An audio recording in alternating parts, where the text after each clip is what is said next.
Oi, gente, tudo bem? Começa agora mais um episódio do podcast Penso Logo Equalizo, o podcast que existe para ajudar você a refletir sobre os seus hábitos e atos de sustentabilidade.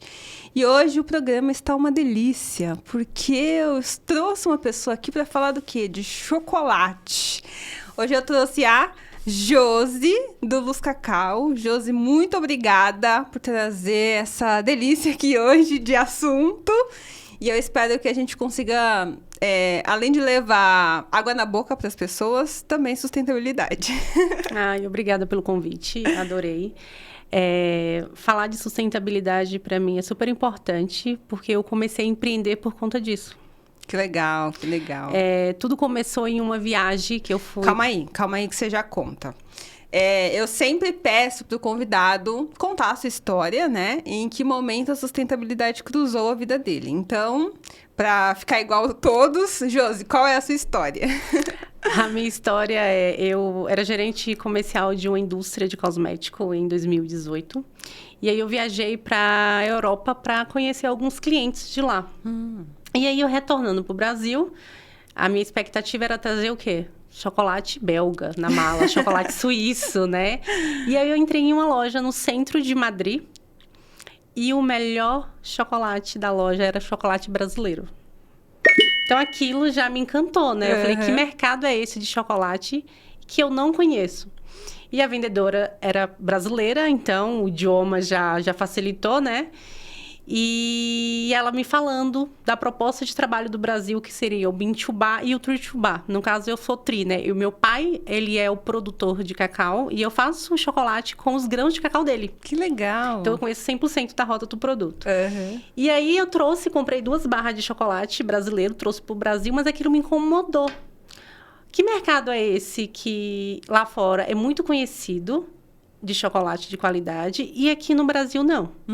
E aí eu comecei a pesquisar. Então, eu sou filha, sou neta e bisneta de cacauicultores. E aí, pesquisando sobre isso... E a sua formação, desculpa, Gestão comercial. Ah, tá. Em gestão comercial. Então, eu trabalhava como gerente comercial na minha área. E aí, eu comecei a pesquisar tanto e resolvi ensinar o meu pai, né, a produzir o cacau fino, que para fazer um bom chocolate era necessário ter um grão de cacau fino. Então, a sustentabilidade começa realmente lá na roça de cacau. E aí, eu viajei nas minhas férias de 2019 para a Bahia, né, para ensinar meu pai a produzir o cacau fino. O que é o cacau fino? É o mesmo cacau convencional. Inclusive, agora na novela Renascer, eles começaram a produzir o cacau fino. Sim, sim. É exatamente esse processo. É o mesmo cacau, só que você cuida dele de forma diferente. Então, desde o cultivo do cacau, por exemplo, o cacau hoje ele é plantado na sombra das grandes árvores, né? Para ajudar aí os recursos hídricos. A gente hoje não utiliza nenhum tipo de agrotóxico na fazenda de cacau. Então, só para você ter uma ideia, a gente fala sustentabilidade na prática a quantidade de cobras que tem lá na roça de cacau. Meu Jesus amado. É surreal. Meu coração, meu Deus. É surreal, porque assim, os vizinhos em volta acabam jogando muito agrotóxico na roça. Então, o que acontece? Os animais vão para a roça do meu pai. E aí, a gente... Mas a cobra não é uma... Como é que é? Um agente que atrapalha? Tem um nome, eu esqueci o nome. Não, mas assim, de fato, a gente tem que tomar muito cuidado, né? Todo mundo entra lá, geralmente, com uma ampola para retirar esse cacau. Só que, como os vizinhos em volta utilizam muito agrotóxico nas roças, o que acontece? Os bichos vão para lá. A cobra vai procurar os predadores dela. Ah, tá. Então, é sustentabilidade na prática, né? Então, a gente não utiliza nenhum tipo de agrotóxico nem na roça. E aí, voltando aqui para... Já avancei para as cobras. Então, voltando para 2018, então, a gente começou a cultivar o cacau fino. Então, é um cacau que a gente faz no sistema Cabruca. O que é esse sistema Cabruca? É o mesmo sistema que está acontecendo na novela Renascer. O cacau, ele é cultivado na sombra das grandes árvores, né? E aí, para contribuir, né, pro não desmatamento. E é o mesmo cacau. A gente colhe, o processo de secagem, ele é feito de uma forma que não toma sol das 10 da manhã até as 3, porque pode perder os nutrientes. E esse cacau é enviado para São Paulo. Hoje eu faço chocolate. Naquela época, naquela época não, né? Em 2019, a ideia só era vender, comercializar cacau mais caro, né? Porque o cacau fino, ele é um cacau mais caro. E aí resolvi empreender e transformar em chocolate quando eu conheci o movimento Tree to Bar, que é produzir chocolate o mais saudável possível, com consciência de mundo, que não tenha nenhum trabalho análogo à escravidão no processo, que não tenha trabalho infantil. Então, assim, pagar um preço justo ao cacauicultor, né? Porque ainda é uma realidade hoje, os cacauicultores não ganham muito. Eu sou filha, neta de cacauicultor. Meu pai não sabe escrever o nome dele. Eu não consumia chocolate na minha infância, mas mesmo meu pai produzindo cacau. Então, há uma distância muito grande. Então, esse movimento Bean to Bar e Tree to Bar veio com os 3 pilares, né? O pilar da sustentabilidade, o pilar de saúde mesmo, de levar para o consumidor um produto saudável, um chocolate que não tenha gordura hidrogenada, que não tenha conservante, que não tenha aromatizante. O nosso conservante é o próprio cacau.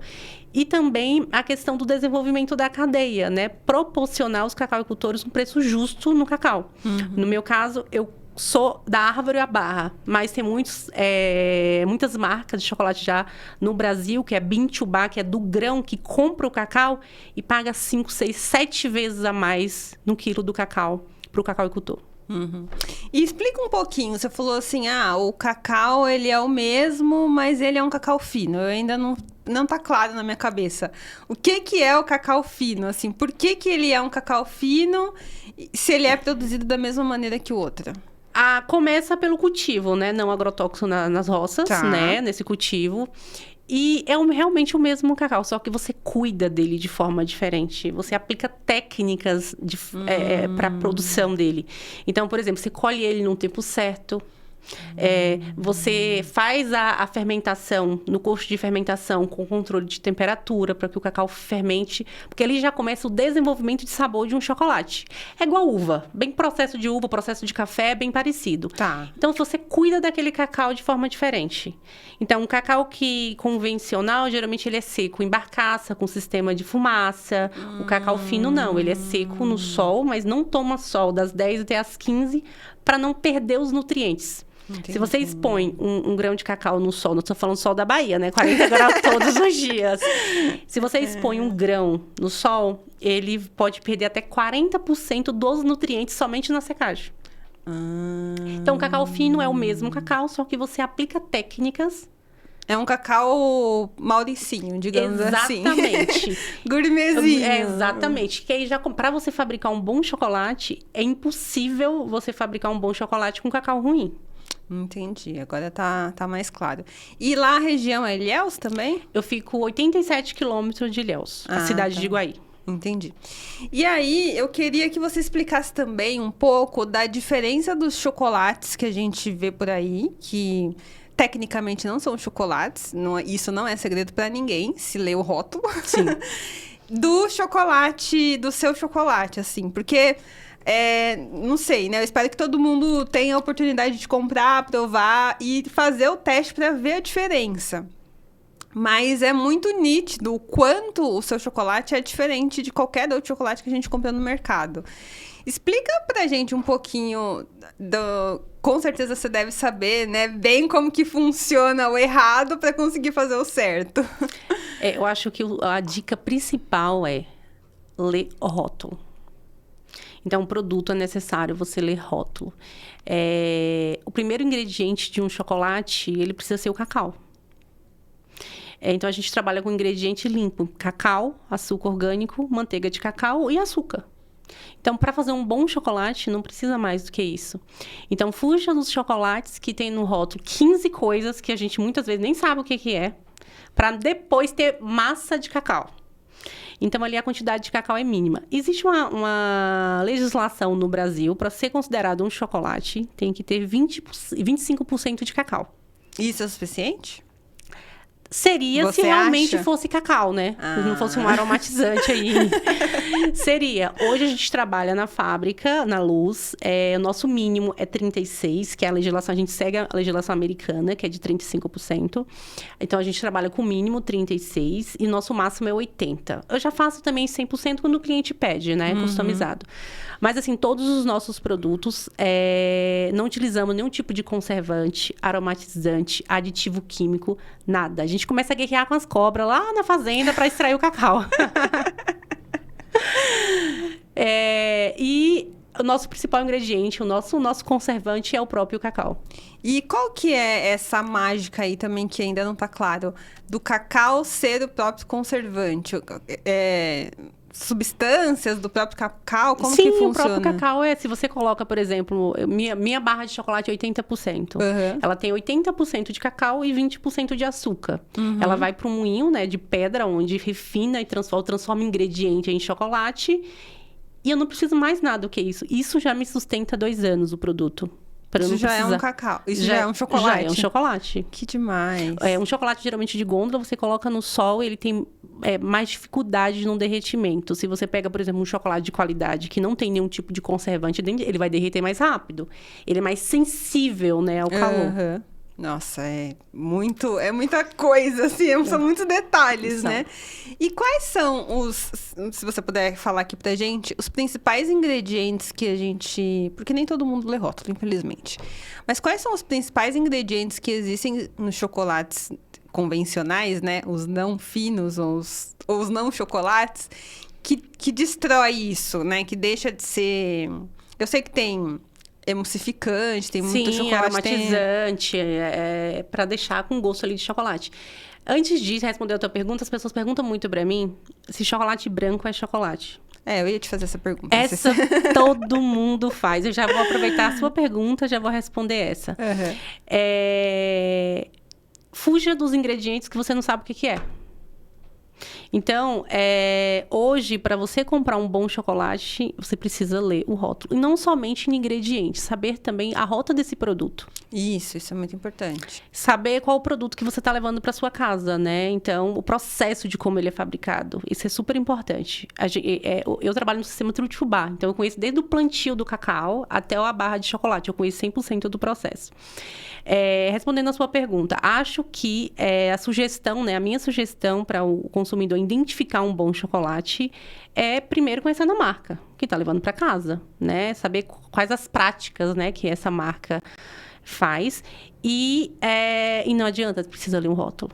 Você precisa ler um rótulo. Então, assim, o chocolate não precisa nada mais do que cacau, açúcar orgânico, manteiga de cacau. Fuja de gordura vegetal. Gordura vegetal pode ser óleo de palma, óleo de girassol, óleo de canola. Então, assim, hoje, muito do chocolate comercializado, essa gordura é transformada em manteiga. Você come um óleo de girassol. O óleo de girassol hoje custa, sei lá, R$20 um quilo. Manteiga de cacau, que é o óleo mais nobre que existe, tá custando R$170 o quilo. Nossa. Então, assim, dá para identificar um bom chocolate também pelo preço. É impossível colocar um chocolate de qualidade no mercado com R$5, R$6 a barra. Não existe isso. Não dá para ser chocolate. É sebo, né? Praticamente que está gordura comendo. hidrogenada, não tem como. E... é engraçado isso que você falou, né? De chocolate ter óleo de palma e óleo de girassol. Isso não vai transformar nada, né? Só vai, talvez, estragar o ingrediente estrela ali da coisa, né? Geralmente o cacau que tá lá não é um cacau também de qualidade. Uhum. Além de o cacau não ser de qualidade, geralmente no rótulo vem gordura vegetal. Que gordura é essa? Pode ser N gorduras. Então, tem que ter cuidado com isso. Então, todos os rótulos do nosso chocolate é manteiga de cacau. Então, o que é a manteiga de cacau? Eu vou voltar para a pergunta se chocolate branco é chocolate. Quando você pega um grão de cacau e você prensa ele vai pingar 50% de manteiga e o outro 50% é pó. Pó não solúvel, mas pó. Então, assim, se o chocolate branco for feito de manteiga de cacau, ele é considerado chocolate. Porque 50% de um grão de cacau é manteiga. E como é que ele fica branco? Porque ela passa por um processo de filtro. Ah. Então, quando ela pinga, ela já pinga mais claro. E aí, quando você passa por um processo de filtragem daquela manteiga, ela começa a solidificar. E os cristais deixam a manteiga branca. Interessante. E aí, outra coisa que você falou agora, que é bem interessante, o processo inteiro, né, do chocolate. Saber de onde ele veio, quem produziu. Hoje em dia, você acha, como produtora de cacau, tanto de cacau, né, que você trabalha junto com seu pai, mas de chocolate, você acha que é fácil para o consumidor encontrar essas informações? Ou tem muita marca que ainda mascara a realidade? Eu acho que o consumidor está cada dia mais consciente. Isso é super importante. Acho que o que não é muito valorizado, né? Por exemplo, eu valorizo, coloco no rótulo do meu produto a origem do cacau. Porque é importante para mim que meu consumidor saiba disso. Mas se eu não tenho um cacau na minha barra e é aromatizante, então eu não preciso colocar essa informação. Então, eu acho que a chave disso é o consumidor estar atento não somente ao produto, mas o que está escrito ali. Para comprar um bom produto. Faz sentido. É porque tem muita marca hoje que isso também, de novo, não é segredo para ninguém. Você vai em qualquer mercado e aí tem lá uma barra de chocolate a R$6 com um selo de sustentável. E querendo ou não, isso confunde as pessoas, né? Sim, confunde. Porque você, tá bom, tá falando aqui que é sustentável. Eu assisti lá na Equaliza que eu tenho que comprar chocolate sustentável. Esse aqui tá R$6 e tem um selo falando que é sustentável. Tem marca até fazendo isso no horário nobre, do lado da novela. Infelizmente. Então, eu acho que fica um pouco confuso, às vezes, para os consumidores entenderem o que de fato é um chocolate que ele pode confiar e um chocolate que precisa de mais atenção, sabe? Sim, sim. Tem essa diferença. Infelizmente, eu acho que é o consumidor que precisa estar atento, né? Entender. Praticar sustentabilidade não é fácil, mas é necessário. É importante. É importante. Uma vez eu visitei uma fábrica de chocolate e aí ele deu uma explicação lá muito interessante do chocolate meio amargo. A questão do porquê que ele é meio amargo e etc. E que tem muita gente que come, na verdade, chocolate queimado, achando que é chocolate meio amargo. Isso é verdade? Sim. Explica um pouquinho sobre isso, por favor. O que acontece hoje? A gente tem um processo de torra de cacau. Então, eu tenho produtos que vai 80% de cacau e eu tenho um produto que vai 40% de cacau, né? Então, por exemplo, essa barra aqui é um chocolate meio amargo. Ele é um chocolate ao leite, mas ele é considerado um dark milk, né? Um chocolate intenso, mas um intenso ao leite. Inclusive, ela foi premiada segundo o melhor chocolate ao leite do mundo ano passado. Então, se eu tenho um defeito no cacau, se eu coloco em um chocolate de 80%, esse defeito vai aparecer rápido. Eu tenho 80% ali da propriedade do cacau na barra. Mas se eu direciono esse cacau para um chocolate já meio amargo ou um chocolate dark milk, esse defeito não vai aparecer tanto. Então, as pessoas realmente canalizam, né? E principalmente quando não tem um cacau bom, de qualidade. Não é um cacau fino, é um cacau commodity. É igual café. É o mesmo processo inclusive o processo de torra dos grãos de cacau é o mesmo processo de torra dos grãos de café. Que legal. Então, assim, um café, quando você começa a consumir um café gourmet, um café de qualidade, você percebe que o café começa a ficar, para quem não tem costume, acha que é chá. É verdade. Por que isso acontece? Porque quando a gente tem um produto, um café com defeito, eu sou obrigada a fazer uma rota, né? As empresas são obrigadas a fazer o quê? Uma rampa de torra muito pesada queima o produto. O produto queimado fica preto. Então, a maioria dos cafés aí preto, sim, teve uma alteração. A maioria queimada. E perde a qualidade. Perde a qualidade. Atropela todos os sabores e aroma do produto. E a mesma coisa no cacau. Hoje a gente tem um controle rigoroso na entrada do cacau. Então, hoje meu pai produz cacau e o meu sócio também é produtor de cacau, na Bahia. Então, nós só temos essas duas origens, né? Mantemos o Turchubá, que é do meu sócio e do meu pai. E mesmo assim, tem lote, por exemplo, do meu pai e do meu sócio que a gente recusa. Porque não ficou na qualidade necessária para produzir um bom chocolate. Uhum. Uma dúvida que eu tenho, cacau tem espécie? Tipo, laranja tem a laranja Bahia, a laranja Lima? Tem. Cacau tem isso também? Tem espécie. Por exemplo, o cacau a gente usa o forasteiro, né? Que é o cacau amarelinho. Uhum. E a gente, dentro do forasteiro tem várias espécies. Então, tem cacau hoje no mundo que ainda não foi catalogado. Mentira. No Brasil tem cacau ainda que não foi catalogado. Demais. Então, hoje a gente utiliza do forasteiro o Pará-Parazinho e o BN34, que é uma espécie dentro do forasteiro. Aí tem o crioulo, o trinitário, que são mais comuns na África. E como é que é essa coisa de dentro de um ter vários e como que vocês identificam, como que vocês escolhem para fazer nesse do que você trouxe? Inclusive tem a diferença aqui? Você consegue explicar a diferença? Não consigo. Porque todo o meu cacau é a mesma origem, é a mesma espécie. Mas tem empresa, tem marcas que fazem o mesmo chocolate com espécie de cacau diferente. E dá produto completamente diferente. Então, se você pega, por exemplo, um produto, um cacau trinitário, ou um cacau crioulo. Vamos colocar um crioulo que a produção do Brasil, apenas, eu acho que 1% é cacau crioulo. Uhum. Se você pega um cacau crioulo e você pega um cacau forasteiro e faz um chocolate 70% com os mesmos ingredientes, feito da mesma fábrica, da mesma forma, você vai ter 2 produtos completamente diferentes no final. Que legal. Do mesmo jeito do café, né? Do mesmo jeito do café. Que legal. E vocês misturam, por exemplo, você pegou um cacau crioulo, um cacau forasteiro? Sim. E aí moeu lá e misturou e fez um outro chocolate? Existe Pode, tem isso? blend, existe o blend.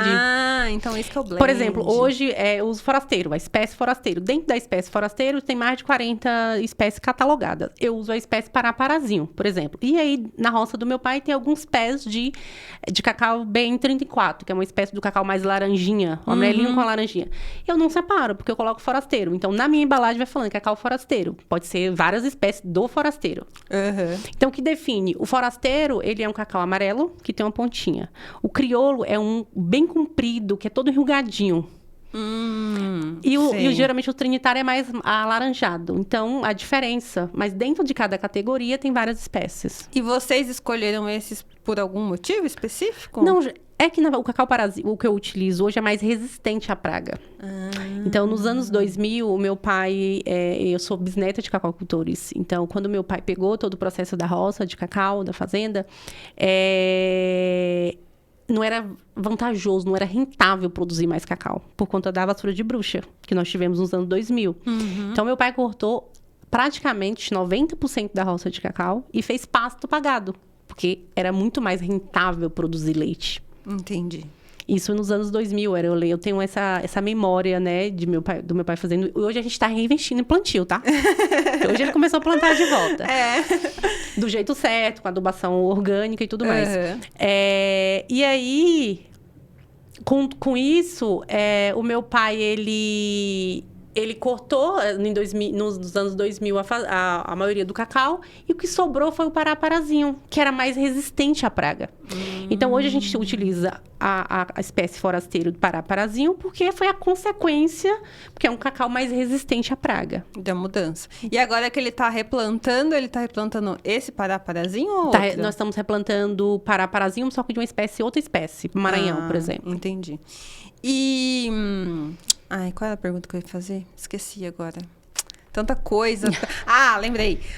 Explica um pouco o que é a vassoura de bruxa. O que acontece na plantação de cacau, quando ela aparece, pra gente entender ela é um fungo, né? Primeiro começa na folha. Depois, aí você tem que investir em poda, na poda correta. Quando você tem um sistema com a terra... tudo começa com fortalecimento do solo. Tudo começa com a análise do solo. Tanto quem vai fazer plantio de cacau tem que fazer uma análise do solo antes para saber quais nutrientes aquele solo precisa antes do plantio.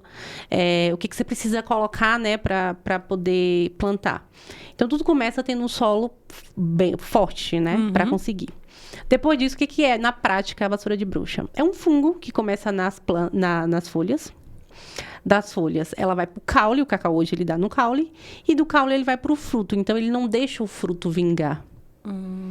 Então é um fungo que quando o fruto tá ali faltando um pouco mais de 40 dias, já tá caindo, então ele não consegue desenvolver.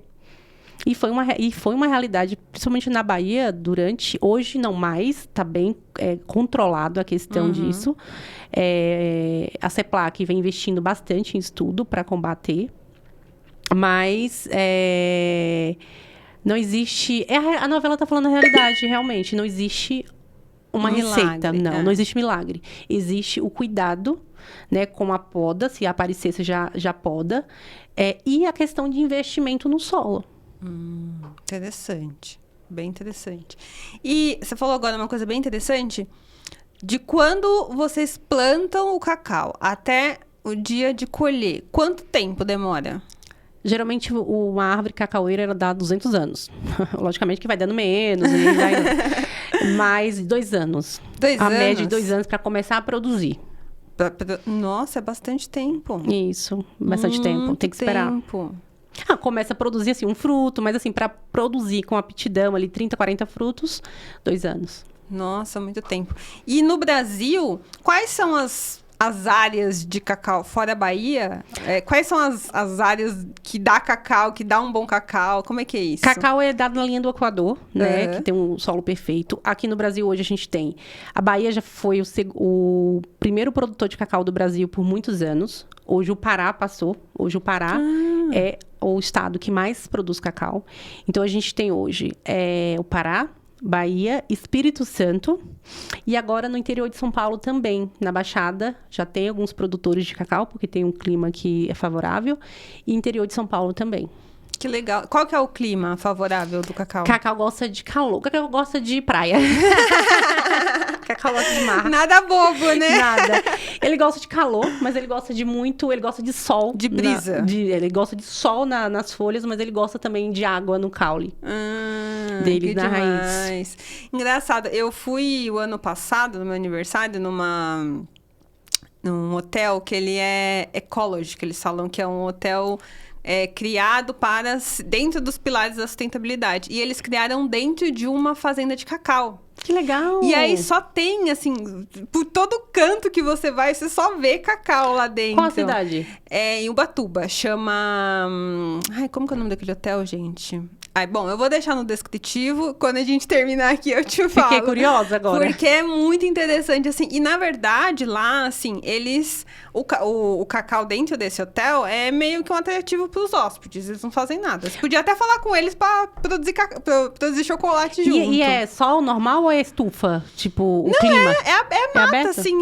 Tanto que... Você falou de cobra, eu lembrei, porque eles levaram a gente para fazer o tour, né? Eu falei, gente, tem cobra nesse lugar. Eu tenho certeza que tem cobra aqui. E eu nem sabia que... porque eles não... Na verdade, as árvores já estavam lá quando eles criaram um hotel, né? Então, eles não derrubaram nada, eles não tiraram nada. E foi se reproduzindo. E então não tem agrotóxico. Então, evidentemente, tem cobra lá. É propício, sim. Cobra gosta, né? Porque é fresco. E aí, aquele cacau deles é aquele cacau meio laranja. Eu não vou saber a espécie aqui, mas é aquele meio compridinho laranja, assim, né? E aí, por isso que eu te perguntei qual que é a área do cacau. Porque, tanto que no dia que a gente foi pra lá, tava chovendo muito. E Ubatuba, aqui em São Paulo, tem fama de ser uba-chuva, né? Porque só chove. Aí, por isso que eu tive essa curiosidade de saber qual que é a rota ali do cacau. Tem, quando eu falei que cacau gosta de praia, você entendeu, né? Ele gosta do clima quente, né? Ele gosta de sol, mas ele gosta de chuva, ele gosta de água. Então, região de litoral, sim.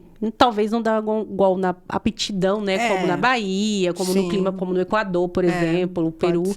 Mas dá, sim. Que incrível. Inclusive, eu quero muito saber esse hotel, porque eu quero conhecer, eu quero visitar. Eu vou te mandar, você vai adorar lá. E assim, é super natureza, assim, nossa, é muito legal. É que é uma pena que quando eu fui tava chovendo, mas eu tenho muita vontade de voltar lá. Outra coisa que eu queria saber é que o cacau não é só chocolate, né? O cacau tem muitas outras coisas. Eu queria que você falasse um pouquinho sobre os outros produtos que podem sair através do cacau. E se vocês já produzem, pensam em produzir... A gente tem projeto. Então, se hoje, por exemplo, o mel do cacau é maravilhoso. Quem nunca consumiu mel de cacau, fica a dica. É sensacional. Então, hoje, do cacau, a gente dá pra fazer vinagre, dá pra fazer geleia. Vinagre do mel de cacau. Geleia. do mel de cacau. Dá para produzir espumante de mel de cacau. Dá para produzir o cacau em pó. Cacau dá para produzir de diversas formas. Cocada. Minha mãe faz uma cocada de cacau. Nossa, cocada de cacau Cocada é nova, de cacau. hein? É maravilhosa a cocada de cacau da minha mãe. Que delícia. Uma vez eu vi na internet, aí também não sei se é verdade, vou tirar dessa dúvida com você, que existe um sério risco do chocolate desaparecer por conta das mudanças climáticas. Isso é verdade? Sim, inclusive nós estamos vivenciando agora um processo. O cacau, ele bateu o recorde de 1972, que foi o recorde na safra de cacau em valor, devido às condições climáticas na África. Então, hoje, a África é o maior produtor de cacau. Acho que é Gana, que é o maior produtor de cacau hoje na África. Legal. Então, o que acontece? Devido a chuvas intensas em região, outras regiões seca, eles não conseguiram produzir a capacidade de cacau que eles produziam para o mundo. O que aconteceu? Cacau aumentou. Né? Oferta e demanda, cacau aumentou. Então, hoje nós estamos vivendo um histórico, um recorde histórico na arroba de cacau. Então, assim, se isso persistir, se as pessoas não cuidarem, né, de entender que sim, tem que ter cacau, mas também tem que preservar a sua mata, tem que cuidar dos recursos hídricos. Cacau gosta de água. Então, se não tiver água, não tem cacau. Vamos ter, sim. Vamos ter um problema sério com o cacau. Vai virar ouro. Cacau vai virar ouro. Meu Deus consequentemente, do céu. chocolate. Só para você ter uma ideia, o cacau aumentou 740% em 4 meses. Então, assim, não é uma alerta para amanhã, é no hoje. É pro agora. Pro agora. Então, o cacau aumentou 740% em 4 meses. Para ficar um pouquinho mais claro, você consegue abrir pra gente como que é a compra e venda do cacau? Qual que é o valor dele? Sim, hoje, cacau fino, hoje tá flutuando, né? Por conta dessa escassez de cacau no momento. Por exemplo, arroba são 15 quilos. Uma arroba de cacau com modesty normal chegou na Bahia a bater R$900. Nossa, muito dinheiro. O preço normal varia ali em torno de R$250, R$300. Com esse aumento, chegou a 900 mil. O cacau fino, geralmente, é 70% mais caro, né, o grão, do que o cacau convencional. Então, se tá 1.000, vai estar 1.700 a arroba. É a média aí. Bastante dinheiro. Bastante dinheiro. Por isso que não dá para produzir uma barra de chocolate e comercializar por R$6. A conta não fecha. Por isso que só tem sebo, né? Não fecha a conta, é impossível, não dá. Então, por muito tempo, a gente comeu sebo sem saber, né? É gordura hidrogenada com alguns aromatizantes de cacau, né? E chega no produto final, chocolate. E até assim, a gente não precisa falar nomes, tá? Mas acho que você já sabe qual que eu tô pensando. Mas até esses chocolates que são mais famosos por serem mais caros, também são chocolates ou também tem ali gordura? Depende do produto, né? Depende muito do produto. Até então, para mim, era o melhor chocolate, antes de conhecer o segmento Bintumar. Eu imaginava que os suíços, chocolate suíço, meu Deus do céu, eu era apaixonada. E hoje eu descubro que o produto brasileiro é muito melhor. Sim, tem alguns produtos que podem ser considerados chocolate. Eu gosto de produto muito de chocolate intenso. Então, eu só consumo chocolate acima de 70. Então, geralmente, quando você tem um produto 70, você precisa colocar cacau, porque não tem como fabricar. Mas, por exemplo, os produtos mais ao leite, mais branco, o consumidor tem que ficar alerta com o rótulo. Aí vai ter. E identificar se é uma manteiga de cacau mesmo ali, se não é uma gordura vegetal de alguma outra, alguma outra fonte de gordura que colocou ali para produzir o chocolate.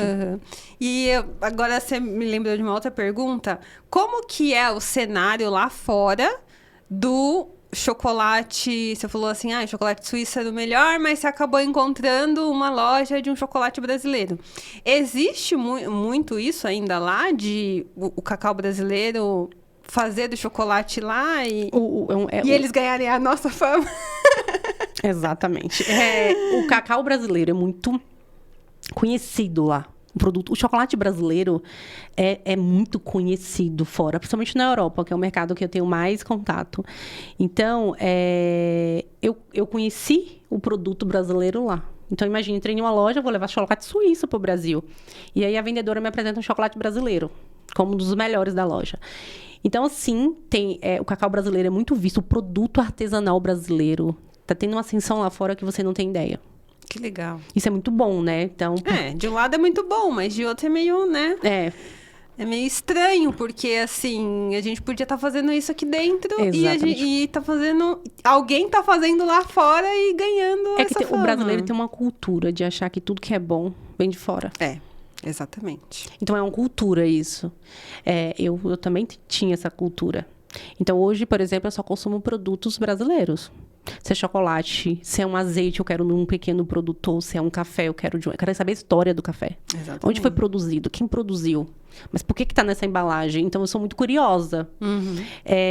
Inclusive, eu tô fechando agora uma proposta para Nova Zelândia. E o distribuidor, ele já distribui o café brasileiro lá. E aí, ele falando sobre a tendência, o comportamento de consumo lá. É sensacional. As pessoas olham o rótulo, ninguém compra nada se não tiver todo esse conceito sustentável. Eu achei incrível. Realmente, isso é muito lindo. É um sonho que eu tenho de consumo, assim, de ver as pessoas consumindo dessa maneira. Porque realmente as pessoas não consomem dessa maneira. Tanto porque eu acho que o principal problema disso o Brasil hoje é um dos países que mais influenciam através da internet, né? Sim. Temos muitas influenciadoras que estão fazendo ali por dinheiro. Então, assim, eu te pago 20 mil pra você falar do meu produto aqui. Ela não tá nem aí se o produto é X, Y, Z. Às vezes nem come aquilo. Às vezes nem come. Só que ela quer o dinheiro e ela vai fazer a propaganda e as pessoas vão acreditar, porque somos influenciáveis. E acaba que a gente perde o encanto, né? A magia do brasileiro, dos produtos brasileiros, a gente acaba perdendo por causa disso, né? Sim. E é uma triste realidade. Mas, assim, eu acho que o consumidor, a chave para mim é sempre o consumidor. O consumidor tem que tem que ser exigente. Ligado. Tem que exigir. Também sabe? acho. Então, assim, quando ele falou do comportamento de compra lá, não, seu produto vai ser incrível aqui, eu quero o seu produto aqui, porque o mercado pede. Ninguém compra nada sem ler rótulo, ninguém compra nada sem saber a história. Então, assim, a gente precisa ter essa cultura aqui e valorizar o que o Brasil tem. O Brasil produz tanta coisa boa. Exatamente. O produto em queijo, que você não tem noção, foi premiado, por exemplo, da Fazenda Atalaia, foi premiado várias vezes em Paris, o melhor do mundo. Chocolate, azeite, café, tudo. Café. Então, assim, o café brasileiro já é muito conhecido lá fora. Então, eu espero também fazer Aquela isso. marca muito famosa, que eu não vou falar o nome, que não tá pagando nada, ela produz café aqui e leva pra Suíça. Né? Sim. E todo mundo sabe disso. Exatamente. E aí fica todo mundo comprando. Nada contra, eu adoro o café também. Mas assim, tem muitos pequenos produtores que vendem para essa marca e vendem na sua região também o mesmo café. O mesmo café. Né? Com a embalagem dele. Então, assim, o Brasil é muito rico em muitas coisas, né? E tem empresas que pegam o melhor lote de café, vende para fora, porque lá o consumidor é exigente, quer consumir um bom produto, e deixa o que não é tão bom aqui no Brasil. Exatamente. Tem isso que acontece também. Por isso que a gente tem que valorizar os nossos pequenos produtores. Né? Na minha casa só entra produtos de pequeno. Eu fico encantada com eu também, eu amo. Nossa, meu sonho... Não vou contar, porque senão vão roubar a minha ideia. Conte aí, vamos empreender juntas. Um dia eu conto pra você. Um dia vocês vão ver o meu sonho realizado. Uma outra dúvida que eu tenho é... Vocês colhem o cacau, tira a polpa, que é o caroço. O que acontece com a casca do cacau? Hoje a gente transforma em adubo pro cacau. Contém muito sódio ali na caixa, muitos nutrientes. Então, a gente retira da roça, a gente deixa no processo lá de descanso por 180 dias e devolve em adubo para o próprio pé de cacau. E todo mundo faz isso? Não. As pessoas preferem comprar agrotóxico e jogar. Mentira. É mais fácil, né? Meu Deus do céu. E outra coisa, que aí eu quero saber especificamente da Luz Cacau. Vocês colheram, tiraram a polpa do caroço. A polpa vocês fazem o quê? Hoje a polpa a gente só consome mesmo, é o mel. né? Ah, Ele fica escorrendo, pinga o mel. Ali a gente fica ali escorrendo por uma questão de 3, 4 horas. Escorre o mel até ir pro coxo. Então, é mais para consumo mesmo, consumo interno. Mas vocês não vendem isso? Não. Eu até quero transformar isso em um produto. Eu quero fazer um espumante e geleia de mel de cacau. Na verdade, eu tenho um projeto. Aí, esse projeto eu vou falar. Pode Eu falar. quero transformar mel de cacau em açúcar. O açúcar do mel de cacau. Da mesma forma que a gente faz com cana. Eu gostaria de fazer um teste com mel de cacau. Mas você já fez esse teste? Não, ainda não. Eu vou procurar alguma faculdade que tenha um projeto que queira executar isso. Porque imagine fazer um chocolate 100% cacau. E com açúcar. Imagina. E docinho, porque o mel de cacau ele é muito doce, ele é muito rico em açúcar. Nossa, vai ser uma delícia. Meu Deus. E outra dúvida. O leite que você usa no seu chocolate especificamente... que tipo de leite que é? Ou não tem leite? Não, nos produtos de leite tem leite em pó. Ah, leite em pó. Leite em pó. Chocolate não combina com nada que tenha água. Chocolate não gosta de... Só o pé, tá? Tirando o pé de cacau, que gosta de bastante água, o processo de chocolate não pode. E o leite em pó é o que deixa o chocolate cremoso? É o que deixa o chocolate. O chocolate, o que deixa ele cremoso é o tempo de refino. Que você coloca. Inclusive, te convido para ir na fábrica provar chocolate por favor. direto da fonte. Meu Deus do céu, vou morrer do coração. Claro Já está que eu vou. convidadíssima para você entender um processo um pouquinho da fabricação de chocolate. Mas o que deixa cremoso, logicamente, o chocolate ao leite ele é mais cremoso, porque tem o leite, sim. Mas um bom chocolate intenso, quando ele é bem refinado, quando ele é bem temperado, ele também tem cremosidade no paladar. Entendi. Agora, pra gente finalizar aqui, eu sei que você tem toda uma responsabilidade socioambiental lá na fábrica, né?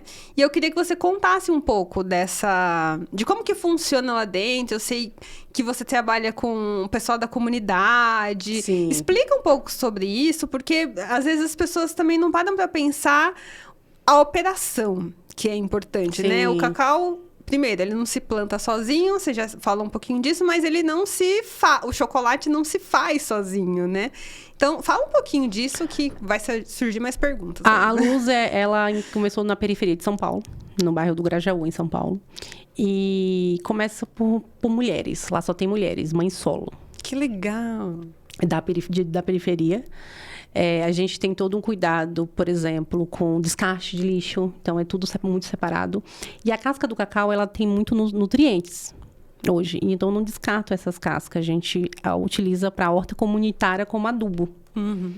Eu acho que é uma forma de retribuir, voltar para a terra ali como um adubo a questão da casca do cacau. A gente precisa descascar. Então, ao invés de descartar isso, que é um nutriente, a gente utiliza como adubo em horta.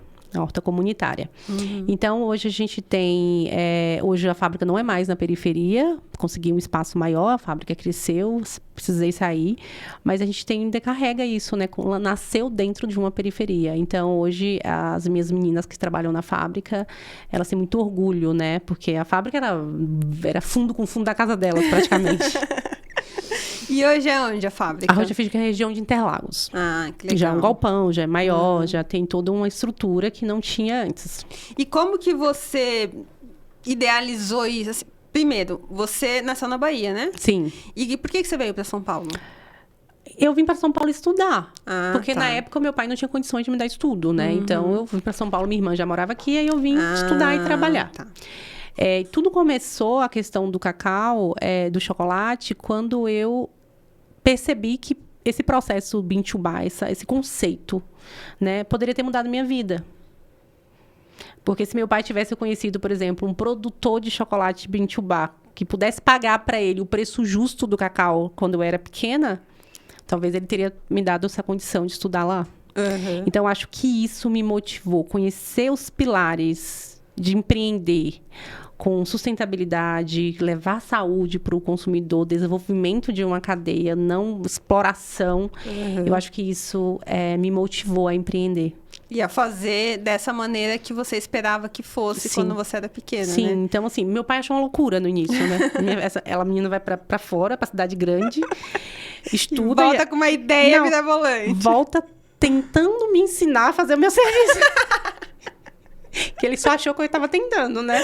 Mas hoje ele é super adepto a todo o projeto. Ele não utiliza, ele guerria com as cobras lá todos os dias, mas a gente não utiliza mais agrotóxico. O processo de plantio mudou bastante. A gente planta agora na sombra das grandes árvores. E tinha um conceito que cacau tinha que tomar sol. Não, tem que tomar sol de uma forma correta. Não pode ser nem de mais nem de menos. Tem um distanciamento entre uma árvore e outra para você fazer o plantio de cacau. Tanto porque também foi o jeito que ele aprendeu, né? Então, ninguém pode cobrar ele e falar que ele fez errado, né? Porque eram outros tempos, outras maneiras de se produzir. E ele foi o primeiro cacauicultor da cidade de Iguaí a produzir cacau fino. Olha que legal. Então, assim, ele é super orgulhoso disso, porque hoje ele replica, já tem outras fazendas fazendo, né, produção de cacau fino. Mas ele foi o primeiro, por muito tempo. Ele passou de 2019, acho que até ano passado, ele era o único produtor que sabia a técnica de produzir um cacau fino na região. Que legal. E você fez algum curso, alguma coisa, ou você só foi mesmo pesquisar? Fiz um curso eu sou técnica em cacau fino, fiz um curso para eu poder, porque aquilo me encantou, de fato, né? Toda essa história de o que é um chocolate de qualidade. Porque um produto de qualidade não é só um produto saboroso, é um produto que tem consciência de mundo, que é um produto sustentável, você tem que olhar todos, né? Cada parâmetro aí de um produto.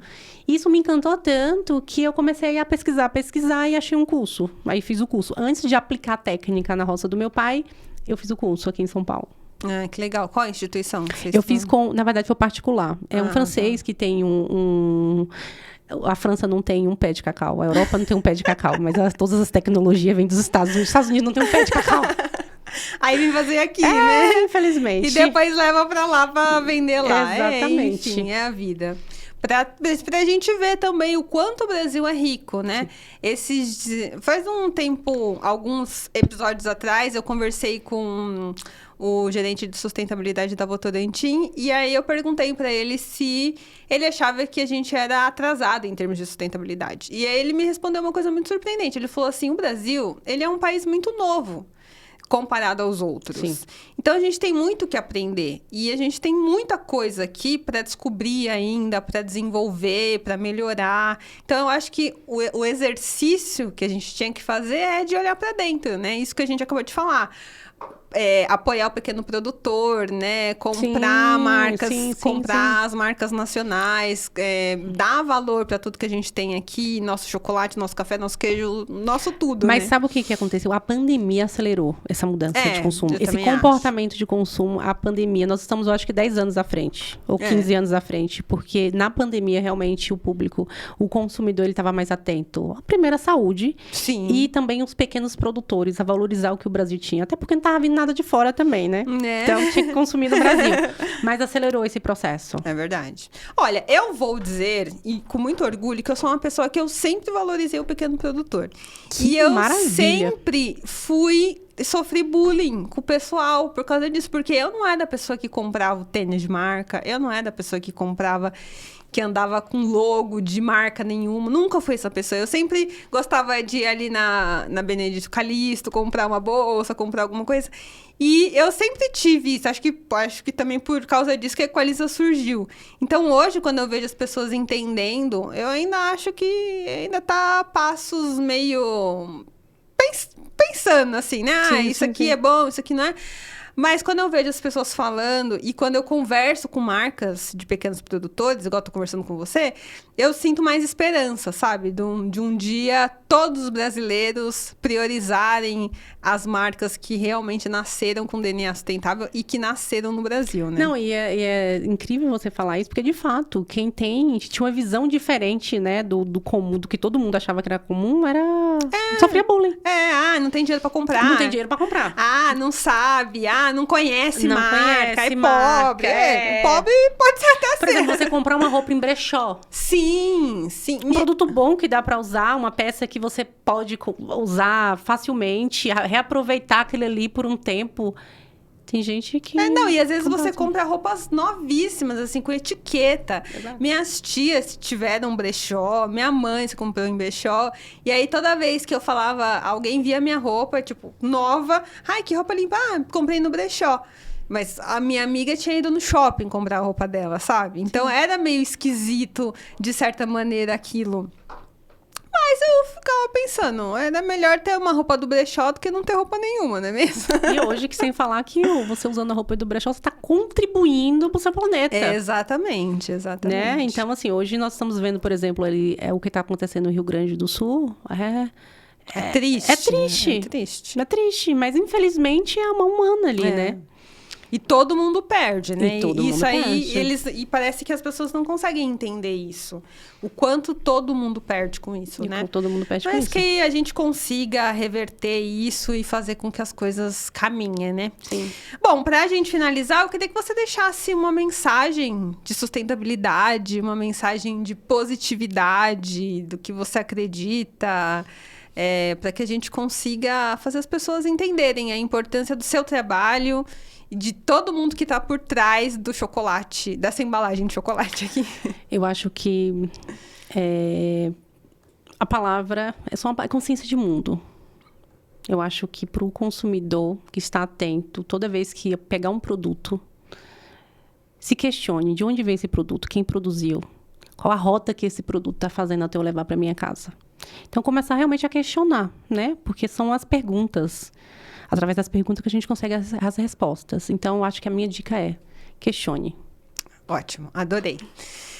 Josi, amei conversar com você, amei te conhecer a sua história. Parabéns, de verdade. Eu espero que você consiga fazer muitos produtos com cacau, que você consiga influenciar outros produtores, tanto de chocolate quanto de cacau, que a sua marca cresça muito, domine o mundo, porque seu chocolate é realmente muito bom. Obrigada.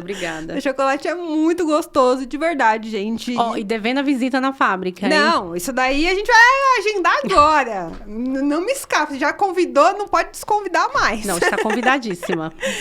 E a visita é aberta para qualquer pessoa? Sim. Então, como que faz? Tem que cadastrar Tem que em algum agendar. lugar? A gente hoje tem um dia que a gente reserva lá para visitas, né? Então a pessoa tem que entrar em contato com a gente lá no Fale Conosco no site, no contato, e verificar a agenda de disponibilidade para visita. Beleza, então eu vou deixar o link aqui no descritivo para vocês entrarem e também irem lá, conhecerem a fábrica, visitar, comer esse chocolate que é muito bom. Que eu tenho certeza que depois que vocês comerem esse chocolate, não vão querer comer outro chocolate que não seja, no mínimo, igual a esse. E não dá. Não, e é o caminho, já vou avisando que é um caminho sem volta. É verdade. O caminho é tão sem volta que quando você gosta tanto, você quer empreender no ramo. Pois é, toma cuidado. Bom, gente, é isso. Muito obrigada. Espero que vocês tenham gostado. Comentem, curtam esse vídeo, compartilhem. Se tiver dúvida, deixem aí nos comentários ou manda lá no direct no Instagram, que a gente manda pra Josi. Tenho certeza que ela vai responder com muita boa vontade. Tem matéria no portal, inclusive, do Luz Cacau, que eu fiz na Páscoa. Quem não viu, também vou deixar o link aqui. E é isso. Um beijo e até o próximo vídeo. Tchau!